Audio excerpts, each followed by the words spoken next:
currently on the way to Pfaff's open house. It's Pfaff Reserve and Pfaff McLaren. I'm sure there's gonna be some crazy stuff there. They usually have just kind of the best inventory in Toronto for like hypercars, supercars, just anything like that. Usually they have some of the best inventory. So I'm sure we're gonna see some Bugatti, probably a few Pagani, some Senna, stuff like that. So yeah, let's go see what's there. So walking in, pretty much first car we see, STO with the rear completely removed V10 engine. Obviously rear wheel drive. These cars are hardcore track focused, pretty cool. Next up is this NSX white car, white wheels. We saw this at Drive Fest as well on the track, but cooler than that is a Heritage 4 GT with the back completely removed, the bumper and the engine cover, everything exposed. Obviously the supercharged V8, 550 horsepower, but the Heritage livery, very rare. These things are probably worth now like 700,000 US, I think, if it's a low mileage car. Okay, so there's this nice 911 right here. It's not a Singer, but it's kind of close to that level. But this is the nicest engine bay I've ever seen in my life. Literally leather on the back here. Just, this is so freaking nice. And then the interior, same thing. Just all this like brown leather, but kind of still looks like it's brand new, but from that era. Such a cool looking car. Probably my favorite 911 here so far. So this Jaguar combo we saw as well last week at Drive Fest, the E-Type right here, and one of my favorite cars again, the XJ220. So underrated. These cars are still so undervalued. Like, you can still get one that's like, you know, they're all low mileage with no, like, honestly they don't work, but you can still get a decent one for like probably 500,000, 600,000 US dollars, and you know that's pretty much Aventador SV money, if not less. And you know, look at what you're getting for the money. I think this car is gonna be in the millions very, very soon. Okay, so I was like, oh shit, Superleggera, but fuck that. Clio V6, mid-engine V6 rear-wheel drive in a Renault Clio. That is so badass. I didn't even know we had a blue one in town. I saw a silver one before. That's sick. So two first-gen NSXs. This one's probably a 91 or a 92. This one looks like it might be maybe like a 95 because I think it has a colored roof, so I don't think the early ones came with that. But one of the nicest looking cars here, this Murciélago first gen. This one's gated and it's like this silverish blue. Same color I think as the Aventador Roadster launch car, but very, very cool. Next to that, a 992 turbo, but one of the coolest cars here, for some reason I really like this, the Z06 in brown. These silver center lock wheels, but it has this like tan interior with a manual. I like, again, I'm not a big Corvette guy, but man, this one just really kind of does it for me. It's really, really, really cool. And next to that, C6 ZR1, also insanely rare, 638 horsepower in 2011, I believe. Super cool, chrome wheels, very nice. Also in the hood on the ZR1s, there's kind of like a window for the supercharger. Very cool. Okay, so SLR 722S Roadster, one of 150. One of the coolest versions of the SLR other than the Sterling Moss. Pretty cool. And Pagani Zonda R, full exposed carbon. The only Toronto, or the only Canadian Zonda actually, I'm pretty sure, other than one that's in California, but it wasn't actually a Canadian car. It's pretty cool. So Veyron Sang Noir, but not any Veyron Sang Noir. This one is Drake's old car. This is 1 of 12. Very, very cool. Orange interior. Pretty awesome. But yeah, it's kind of like the middle, if you look closely, is carbon fiber, and the rest of the car is black. Has a Sang Noir wheels, probably potentially the nicest designed wheel for the Veyron. But yeah, very clean, very cool. Kind of a low-key outside, but very bright, very like outrageous inside. Now these cars are absolutely wild. Viper ACR. These things are worth like $300,000 right now. Crazy hardcore track car, manual. This thing is so raw. One of the last like raw supercars you can still buy. Such a sick car. And from what I hear, they're actually pretty decent to maintain. So it's not a bad ownership, but you got to cough up about $300,000 to own one. But these things are so cool.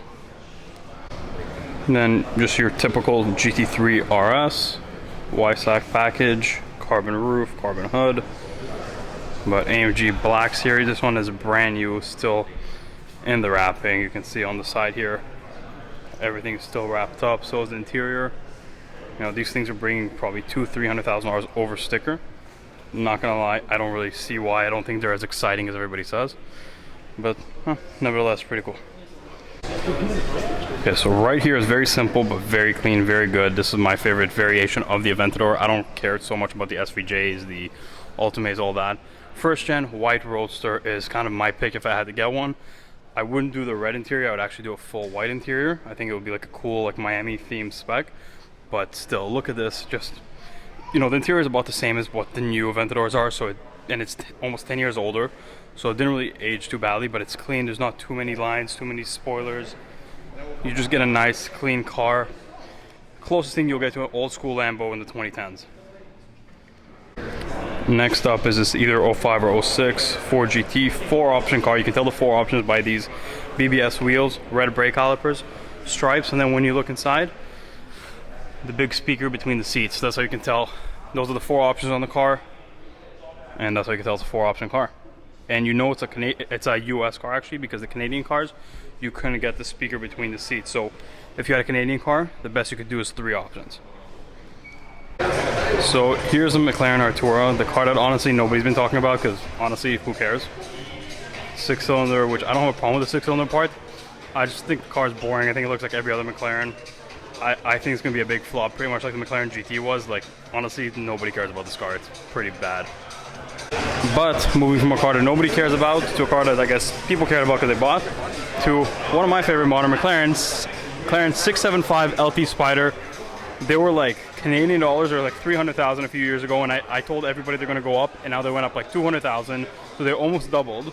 And look at this one in this like deep purple, just so cool. I think these are like the cleanest looking McLarens, modern McLarens. They're still pretty rare. You don't see them everywhere. I feel like collectors are the ones that bought them. So honestly, I think this is my favorite modern McLaren for sure. And again, another car that honestly I just don't really care about is McLaren Elva. Like, I don't get the point of it. It's not that good looking. I don't think it's that interesting, but it gets so much worse when you put a windshield on it. Like, I feel like it defeats the whole point of the car. At least if you have one of these, don't put the windshield on it. I think it at least makes it look cool.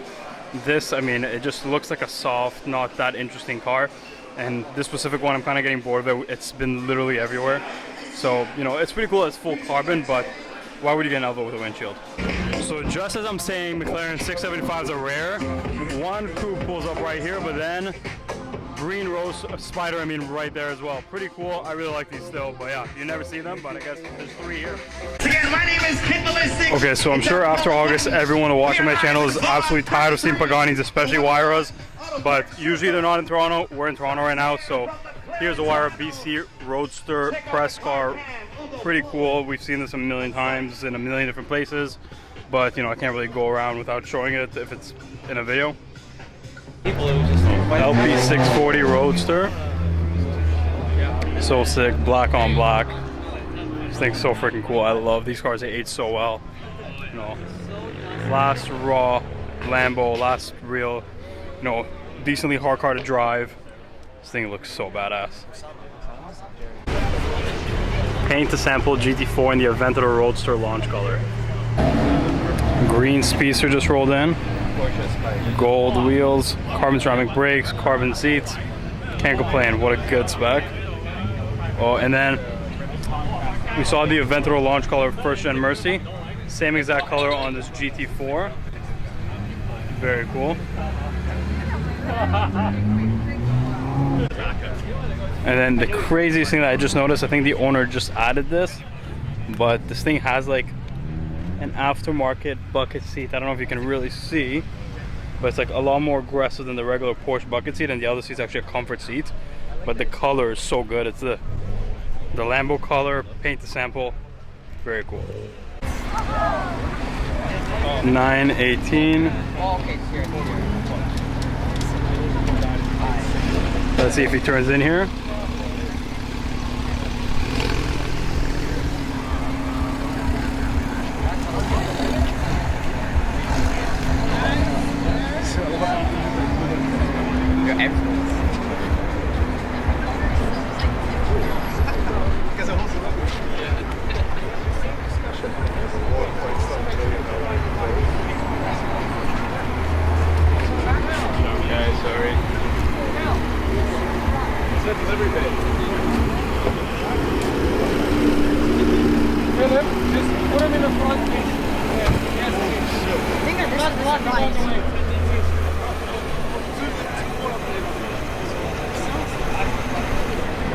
Hey guys, so I was hoping this would be a bit more of an eventful weekend. It really wasn't anything crazy, it was just a Pfaff thing, so like I guess that's pretty much it.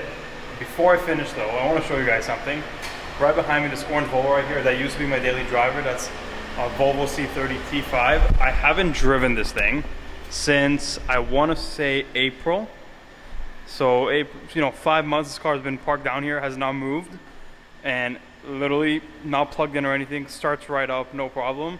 Only thing annoying about it is, I guess one of the tires is leaking, so I actually went to drive it the other day, and I noticed it's pretty flat right here, so I gotta fill it up before I drive it, which is funny that that happened, because then today, tire pressure light goes off on this tire, about 3 psi low, and now this tire has a nail in it too, so tomorrow I gotta go get that patch as well. So just rear tires are just not it for me right now, but you know, that's okay. But because, you know, like I didn't really have much to do or post this weekend, I'm gonna add to this video. You're gonna see right now a few clips, or one clip or whatever it is from a few weekends ago, including this M4 GTS right here with the stock M4 GTS, along with I think we had this E46 M3 with the CSL. So just a quick walk around I had. I couldn't really make it fit in a video. I honestly just kind of videoed that for no reason. So I'm gonna add that right here. And other than that, I'll see you guys probably next weekend, maybe something this week. I'm gonna keep trying to make as many videos as I can. If you're not subscribed already, make sure to subscribe. I said this before, but middle of October, probably, you know, the biggest car name in YouTube is gonna be here, and we're gonna be doing some stuff with him. I'm sure you guys can guess who it is. But yeah, it's gonna be a fun month. Usually October, everybody's like, oh shit, summer's almost over, we gotta go do some stuff. Okay, so like I said, I'm not a big BMW guy, but I guess we're doing BMW stuff today. So the Z8 you guys already saw, Jason's E46 M3, M3 CSL, honestly one of the best cars I've ever driven, but sadly the video didn't do so well on that. Then here, two M4 GTSs, but they're a little bit different. I'm just gonna show you the differences real quick. Okay, so here we have the stock M4 GTS, the cool like orange looking wheels, carbon ceramic brakes, all the orange accents around. Then when you look inside, it's a very aggressive interior. Obviously the GTS right on the dash. Biggest tell is the orange roll cage right here. But yeah, just very, very cool car overall. And next to it is Jason's M4 GTS. Now clearly, you can tell the wings are not the same. This one has a GT4 wing along with a lot of other GT4 parts, different rims, and yeah, just a lot more aggressive. So we kind of made a project car out of this M4 GTS. Got an M4 GT4 splitter, all the carbon fiber parts, a lot more aggressive than the stock car. But the one thing is, I feel like with the blacked out look without the orange accents, it's very hard to tell this is a GTS. So it's a bit more low key, but kind of not at the same time. But yeah, very, very cool lineup. Honestly, out of these though, my favorite's got to be the CSL.